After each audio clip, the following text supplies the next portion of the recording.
Hello everyone, and welcome to my Duel Today official news channel. I hope everyone is having a wonderful day. Before we begin, please hit the subscribe button and give this video a thumbs up. The recap and spoilers for Tuesday, January 16, 2024's episode of Days of Our Lives indicate that Harris Michael broke into the Bistro. Tate Black was declared to have won semi-victoriously by Justin Kyriakis. Additionally, Eric Brady, Marlena Evans, John Black, and Sloan Peterson Brady ruin the family dinner with their inebriated state. Harris is at the police station at the start of the episode. It's time to rock and roll, Harris tells the officers as he hangs up the phone. The scene changes to where Sloan and Eric are staying. As proposed by Nicole Walker DeMera, Sloan is sipping wine.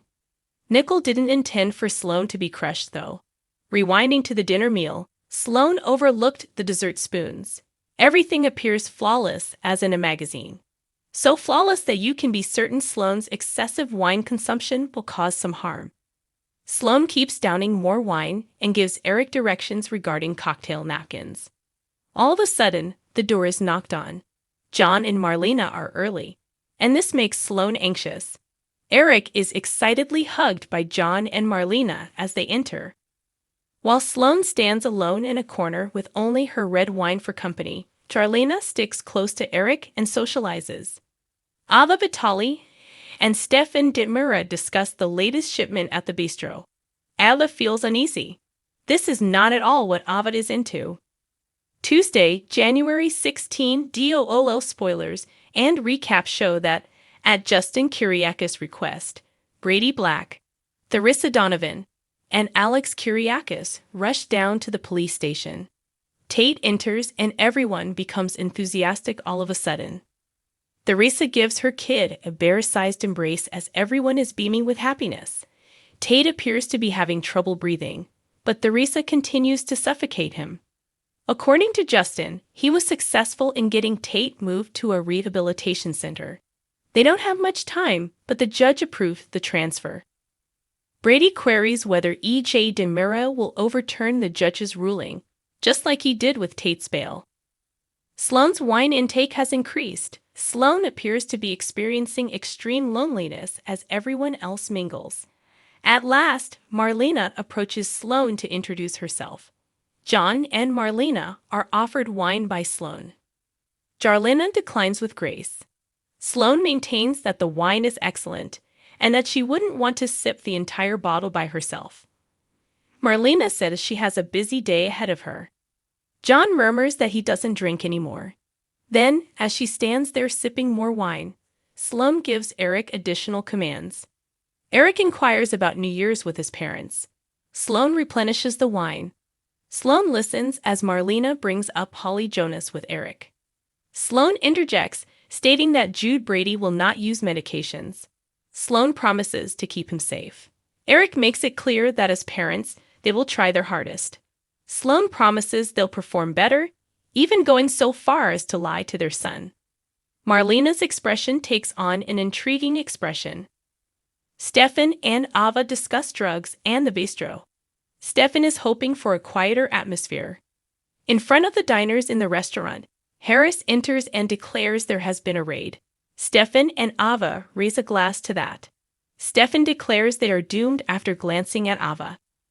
Justin informs Tate, Alex, Theresa, Brady, and himself that he presented a compelling argument. Tate has to go to rehab.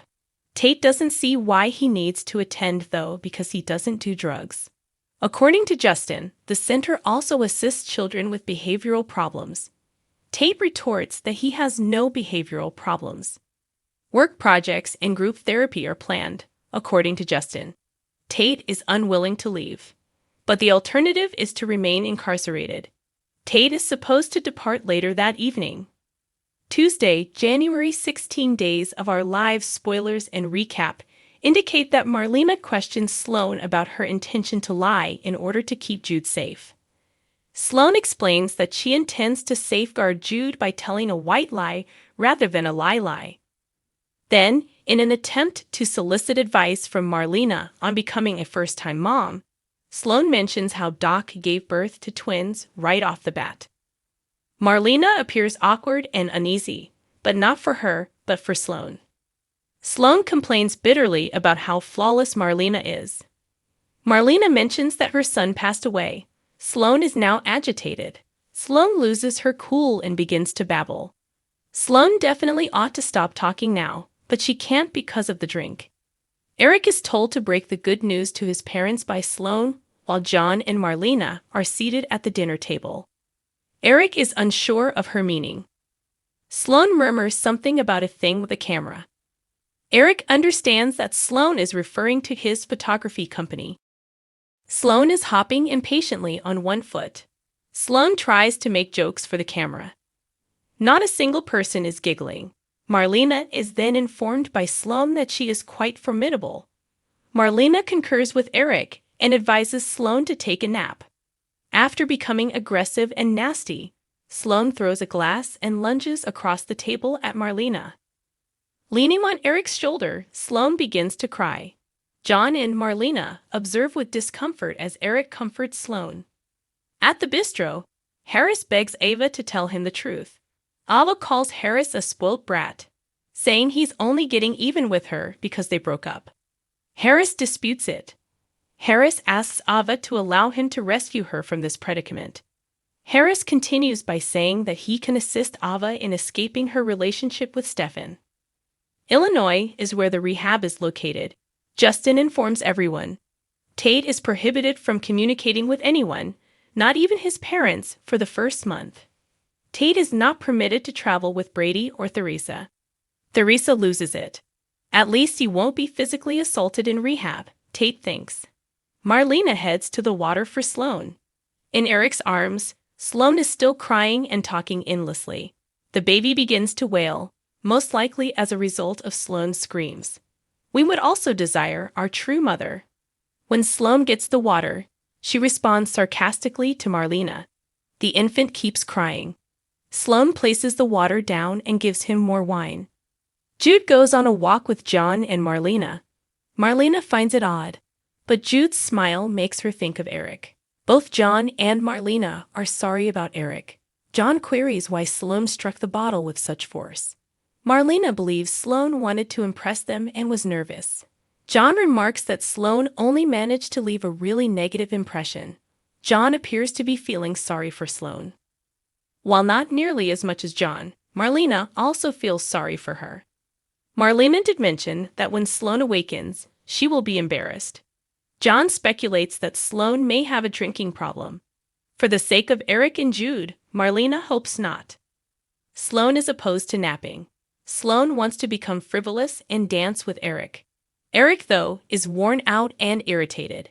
Eric is curious as to why Sloane drank the whole bottle of wine. According to Sloane, all she wanted was for Marlena to like her. Sloane looks like one of those bauble toys with his head going down.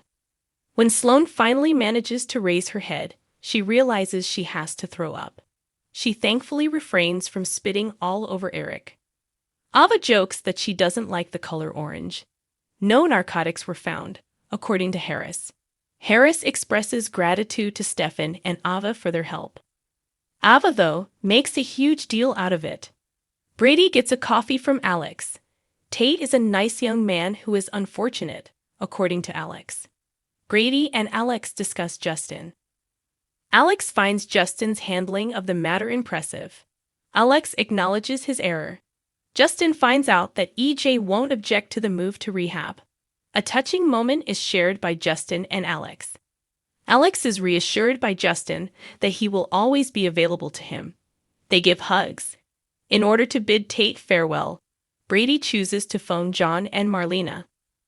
Ava and Harris argue over the raid. For Ava, Harris should pay. In response, Harris says there is nothing he needs to pay for. Harris is warned to leave by Stefan. While Ava tries to defuse the situation with the customers, Harris departs. Stefan explains to Ava that the reason no narcotics were discovered during the raid was because Clyde Weston had first-hand knowledge about it. Ava doesn't seem to believe this and appears really bewildered. Ava is wondering how the man managed to remove all of the medicines in such a short amount of time. Eric gets Sloane ready for bed. Sloane offers her regrets. Eric hands Sloane an aspirin and some water. Just as Sloane is about to admit everything, John and Marlena cut her off. John and Marlena are dropping Jude off so they can meet Tate before his relocation. Both infants are dozing off. Jude and Sloane both. Eric cradles Jude and swears to support him no matter what. Eric introduces himself as the baby's father. Sloane apologizes while weeping gently in her sleep. Ava asks Stefan why the merchandise is moving so quickly. A call comes in for Stefan. Ava receives a text message in the meantime telling her to meet a mystery person at the docks to say farewell to Tate. Johnny and Marlena arrive at the police station. Ava heads to the docks to confront the unidentified individual in the meantime. It just so happens that Harris is that mysterious guy. Post your ideas in the space provided for comments below. Don't forget to keep watching Peacock Soap Opera to see what happens next. Thanks for watching. If you like this video, so please don't forget to subscribe to my channel and don't miss any updates.